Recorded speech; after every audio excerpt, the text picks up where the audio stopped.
Hey guys, from Digital Insider. I am really excited to have one of the greatest guys I ever met in marketing.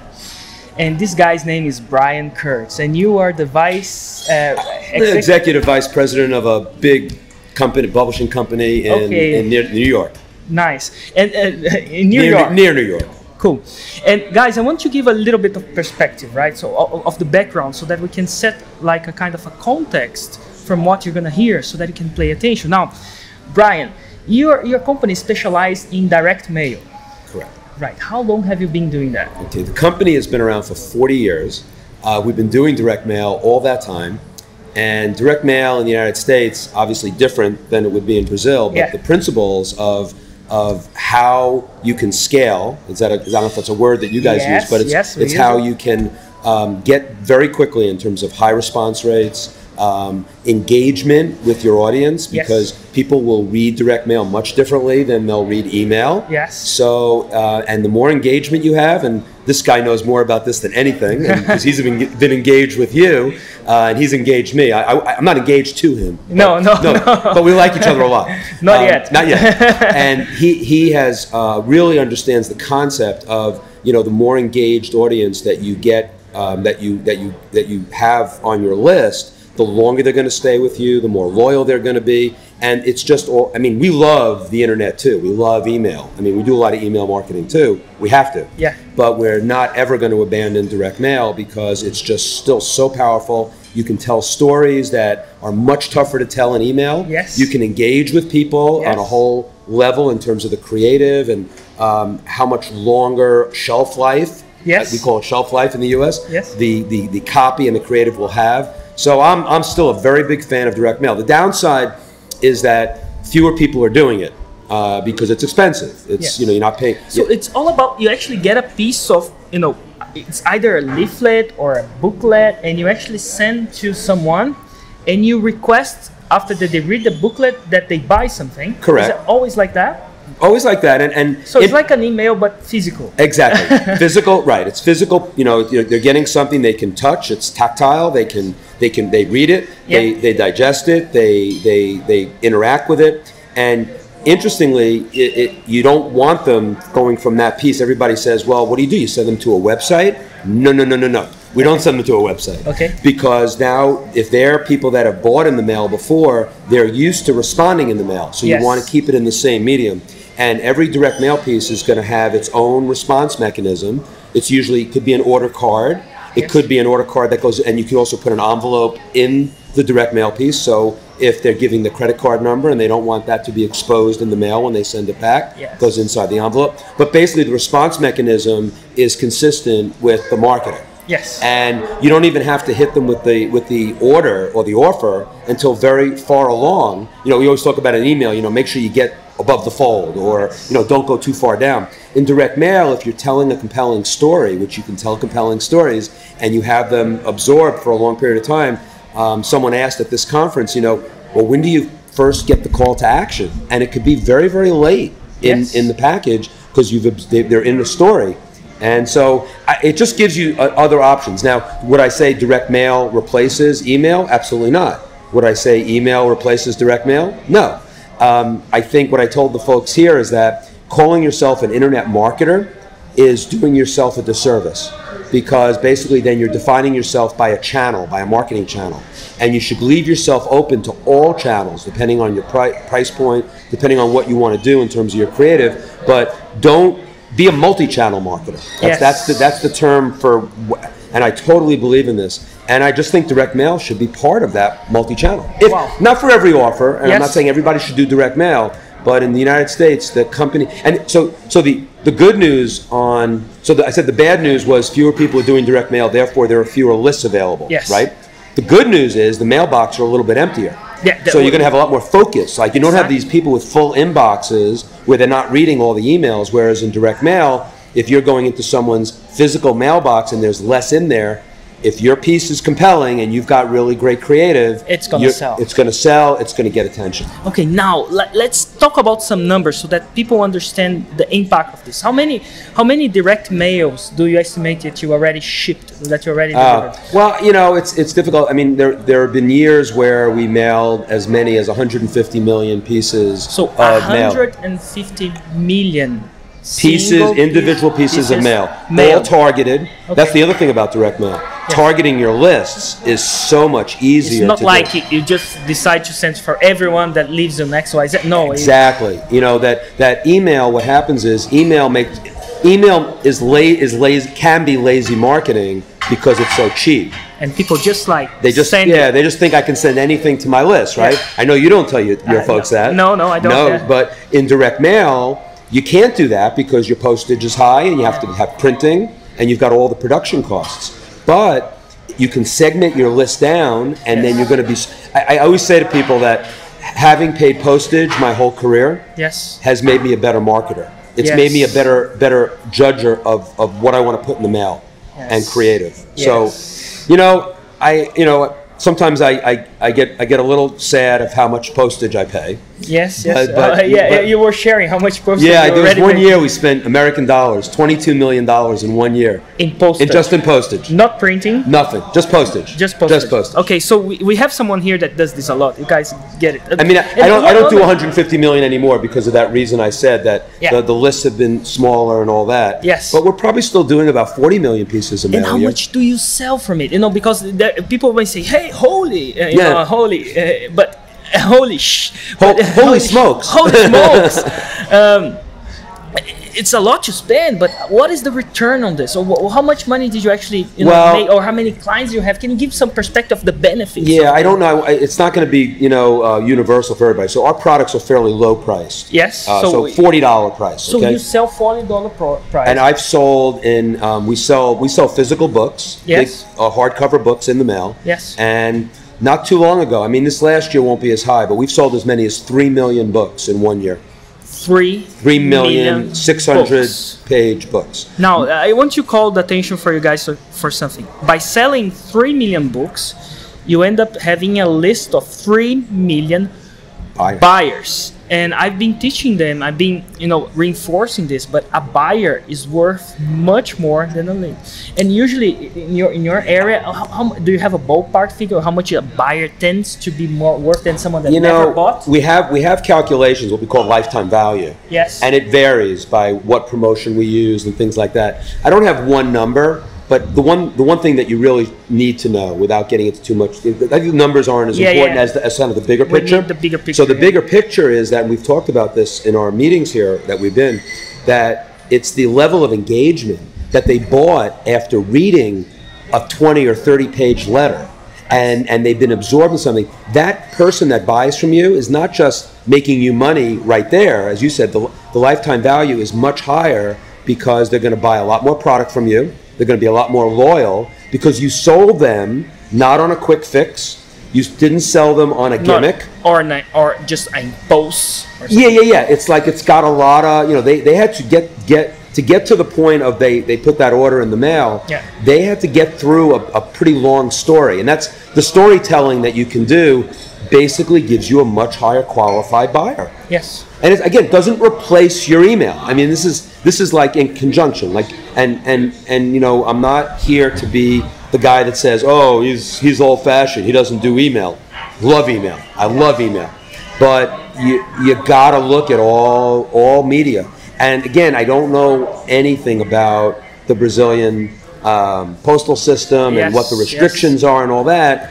But there's got to be somebody doing direct mail there, and I this is the guy that I'm going to give him as much information as I can, and I want him to kind of go forth and multiply in Brazil, because I think this guy is like, in the United States, he's like the bee's knees, we say. He's like a cool dude. And you got anything this guy says, you got to do. Wow, man, that's great. No, and by the way, I'm learning as much as this is actually starting to be new, and it's something that I actually done by coincidence. You kind of reinforced, because a lot of people say, hey, but there's how can I get the list of potential people to send this stuff? So sounds a little bit too difficult, but you actually told me that your best list, who is your best list? Is your ex-buyers list, right? Right. One rule of thumb in direct mail is that your best list is your ex-buyers list. So basically,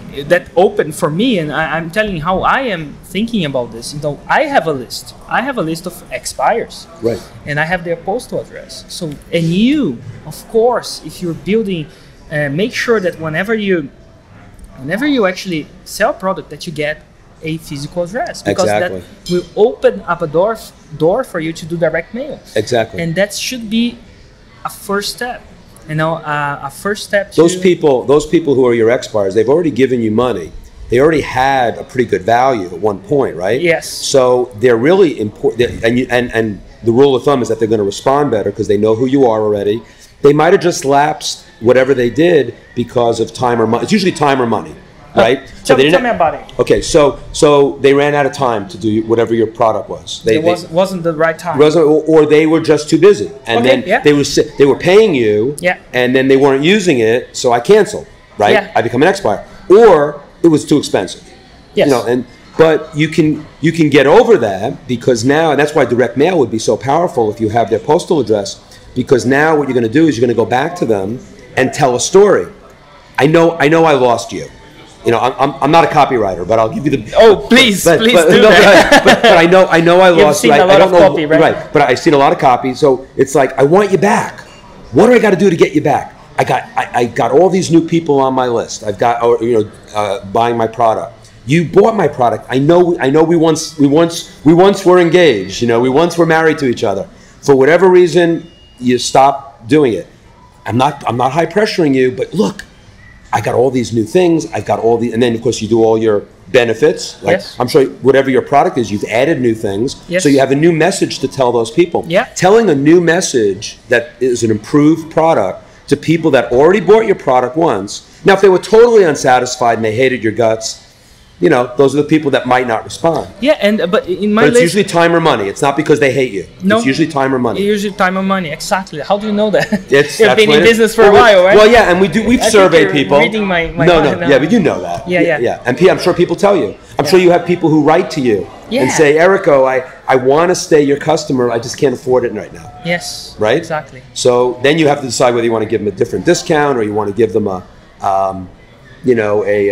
an installment plan, and you can work all that in, right? And to be honest, there are some customers that actually write me and said, Erico, I want to be your customer, but I want actually much more than, like, I would like to be a private customer. I would like to sit on a room with you for 5 days and stuff like that. So I'm not... Give them a price, give them a price. You know? Exactly. So it's interesting. Yeah. So we have an opportunity to open up in a conversation on a new channel. Now, you did direct mail. Did you ever do TV?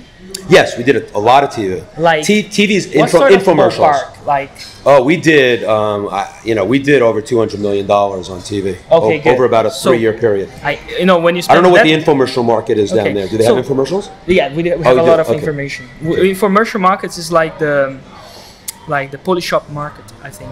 The Poly Shop channel, the sales channel. We have that, but then there's also... I don't watch TV, that's why. Yeah, good for you. Yeah. But these are half-hour commercials. Exactly. Right. So now, what is do you see any, I always have a theory that, actually there's a guy that now works for us and does stuff for us, that he keeps like reinforcing that, Erico, when you actually go multi-channel, the sales of a particular one existing channel goes all boats rise, is what we say. All boats rise. So, so your TV makes your direct mail better. Your direct mail rolls out, and then your email marketing is better, and your display advertising online. We had all with this one infomercial.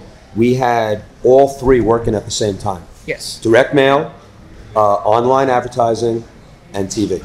Yes. All at the same time. So basically what you're telling is, if you are in one channel, say email, right, and you do direct mail, you might experience that you're not going to get additional sales from your direct mail, but you might help the other. You're going to help the other. And absolutely. Why? Well, because they may get a direct mail piece, not order, then they get an email, they remember the direct mail, they remember something. people's brains work in certain, in mysterious ways. Sometimes you have to be reminded in the right place at the right time. Yes. And that email might have come on a bad day, or the direct mail came on a bad day. The one caution I would say about TV. Yeah, well, and by the way, I'm not on TV, and I'm not, saying that you should start on TV. No, but TV is very much riskier, because in the TV I was in, we would do an infomercial. It would cost us a lot of money, like $200,000 American, right? Yes. And we would do all the production, and then you only have to test maybe $15,000 or $20,000 American on certain channels to see how the commercial does. And you'll know right away on those first few, because of what's available. It's a finite universe of what's available. You'll know pretty quickly whether it's good or bad. Yeah. And the bad news is that I can't recoup the $200,000 if it's bad. Yeah. With direct mail, yeah, I can spend quite a bit on the direct mail package. I could spend a lot on the postage and all that, and I'll do a mailing. I'm going to get something back. Yes. And then I can refine the creative. I can do a lot of things. It's much harder to do on TV. Yes. And then I'll eventually get my money back.